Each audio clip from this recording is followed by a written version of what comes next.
Por que às vezes nossa oração não é ouvida? Por que nossa oração não é ouvida?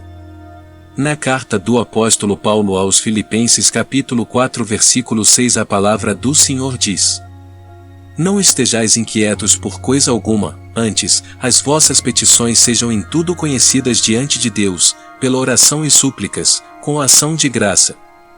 Mas às vezes, temos a sensação que as nossas orações não são ouvidas, de que a oração não passa do teto, não há resposta, as mudanças não ocorrem.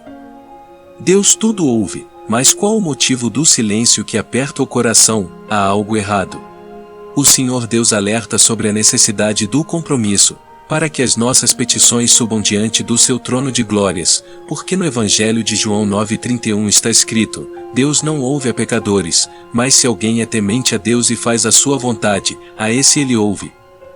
Para a oração ser ouvida, não basta só pedir, ela requer, primeiramente fé, arrependimento, conversão, direção do Espírito Santo, porque não sabemos o que havemos de pedir e como convém, mas o Espírito ajuda em nossas fraquezas e intercede por nós até com gemidos inexprimíveis. No livro do profeta Isaías capítulo 59 versículos 1 e 2, a palavra diz: Eis que a mão do Senhor não está encolhida, para que não possa salvar, nem o seu ouvido agravado, para não poder ouvir. Mas as vossas iniquidades fazem divisão entre vós e o vosso Deus, e os vossos pecados encobrem o seu rosto de vós, para que vos não ouça. Portanto, amados, as mãos do Senhor não estão encolhidas para lhe abençoar, e nem os seus ouvidos vedados para não ouvir, mas estando em pecado, as orações não são elevadas diante de Deus, porque as transgressões se constituem em uma barreira para que os ouvidos do Senhor não as ouçam, porque Deus não faz comunhão com o pecado. Ele disse: Sede santo, porque eu sou santo. A primeira carta universal do apóstolo Pedro 3,12 diz: Porque os olhos do Senhor estão sobre os justos, e os seus ouvidos, atentos às suas orações, mas o rosto do Senhor é contra os que fazem males. 1 João 1:8 a 10 e 2:1 Se dissermos que não temos pecado, enganamo-nos a nós mesmos, e não há verdade em nós. Se confessarmos os nossos pecados, Ele é fiel e justo para nos perdoar os pecados e nos purificar de toda injustiça. Se dissermos que não pecamos, fazemo-no mentirosos, e a sua palavra não está em nós. Meus filhinhos, estas coisas vos escrevo para que não pequeis, e, se alguém pecar, temos um advogado para com o Pai, Jesus Cristo, o justo. A palavra do Senhor assegura que todos somos pecadores, e se dissermos que não há pecado em nós, tornamo-nos mentirosos, mas também nos conforta e nos dá a certeza que temos um advogado que está à destra do Deus Pai, e por nós pecadores intercede, quando há arrependimento de toda má obra que praticamos. O Senhor nos ensina também, que além do arrependimento para recebermos o perdão dos pecados pelo sangue do Senhor Jesus, necessário é que saibamos perdoar aqueles que nos têm ofendido, porque se não perdoarmos aos nossos devedores, o Pai também não nos perdoará, e, se não recebermos graça do perdão, as nossas petições não chegarão diante do trono de glória do Deus Pai.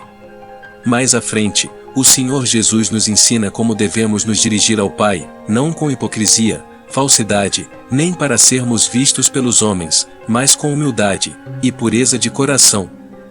No Evangelho de Mateus 6:5-8, o Senhor Jesus, em sua infinita bondade e sabedoria, instrui que o aposento do Espírito é o nosso corpo, sendo a boca a porta de entrada deste aposento, e quando nos dirigirmos a Deus, a porta deverá ser fechada, como também, não devemos usar de vãs repetições, porque o Senhor já conhece todas as nossas necessidades antes mesmo de abrirmos a boca. O livro de Eclesiastes 5:2, 3, 7 diz: Não te precipites com a tua boca, nem o seu coração se apresse a pronunciar palavra alguma diante de Deus, porque Deus está no céu e tu estás sobre a terra, pelo que sejam poucas as tuas palavras. Porque, da muita ocupação vêm os sonhos, e a voz do tolo da multidão de palavras. Porque, na multidão dos sonhos há vaidades, assim também nas muitas palavras, mas tu temes a Deus. A oração é uma aproximação do servo ao Senhor Deus que se faz pela fé, e o Senhor nos ouvirá não pelo muito falar, mas à medida da fé, humildade e a pureza de coração, porque a oração é o ápice da comunhão entre o homem e o Deus Altíssimo, por meio de palavras ou do pensamento. Apesar da fé e confiança que depositamos em Deus Criador, às vezes as nossas orações não são atendidas, porque pedimos coisas que não são da vontade do Senhor. Em Tiago 4,3 a palavra do Senhor diz: Pedis, e não recebeis, porque pedis mal, para o gastardes em vosso deleite. Precisamos entender que o sangue do Senhor Jesus Cristo na cruz do Calvário não foi para nos atender em coisas desnecessárias e supérfluas. O maior patrimônio, a maior riqueza que podemos alcançar não são as coisas deste mundo, mas a sua paz, a graça e a infinita misericórdia do Senhor Jesus Cristo, e principalmente, a oferta da vida eterna junto ao Pai. Para que a nossa oração chegue diante do trono de glória de Deus, e seja por Ele ouvida, é indispensável uma vida em comunhão com Cristo, e a submissão à inteira vontade de Deus, o arrependimento para recebermos o perdão do Senhor Jesus, e, principalmente, perdoarmos aqueles a quem nos tem ofendido. Devemos sempre que possível, nos colocar de joelho diante do Senhor, agradecer as bênçãos já recebidas, e pedir ao Pai, em nome do Senhor Jesus Cristo, crendo que as nossas petições serão ouvidas e atendidas, porque Jesus Cristo é o único mediador entre Deus e o homem. Em hipótese alguma podemos duvidar do poder de Deus. O que duvida é semelhante às ondas do mar que são levadas pelo vento e lançadas de um lado para outro, porque para Deus nada é impossível. Quem pede ao Senhor duvidando, certamente não será atendido. Disse o Senhor ao profeta Jeremias: Então me invocareis, e ireis, e orareis a mim, e eu vos ouvirei. E buscar-me-eis, e me achareis, quando me buscardes de todo o vosso coração. A oração forte existe? Temos ouvido alguns pregadores falarem, oração forte. Mas, que oração forte é essa que não faz parte do Evangelho de Cristo? E o que não consta no Evangelho não é bíblico, e não sendo bíblico não poderá ser praticado porque é doutrina de homem, e está fora dos propósitos de Deus. Oração forte é uma linguagem herdada do Espiritismo. No Evangelho de Mateus 21:22, disse Jesus: E tudo o que pedirdes na oração, crendo, o recebereis. A Bíblia não menciona oração forte ou oração fraca, mas diz: E tudo o que pedirdes, crendo, o recebereis. Esta é a condição, ter fé suficiente para a sua oração chegar aos ouvidos de Deus. Crer incondicionalmente de todo o coração, que as mãos do Senhor estão voltadas para te abençoar, quando pedimos alguma coisa que seja da sua vontade.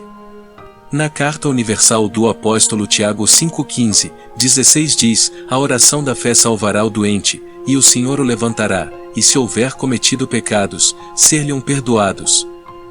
A oração feita por um justo pode muito em seus efeitos. Podemos observar no início deste estudo que Deus não ouve a pecadores, portanto, não basta ter compromisso dízimo, com campanhas, ou com o pastor da sua igreja, se não tiver despojado do velho homem pecador e revestido do novo nascimento de Cristo em seu coração, tudo será em vão. É indispensável o compromisso com o Senhor Jesus Cristo, pois no seu Evangelho, todos que recebiam curas e libertações, o Senhor sempre lhes dizia: E a tua fé te salvou.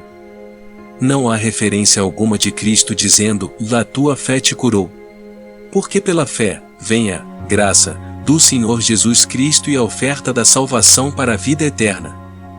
Para isso ele veio, não só para nos aliviar da opressão, mas principalmente, buscar e salvar aquele que estava perdido.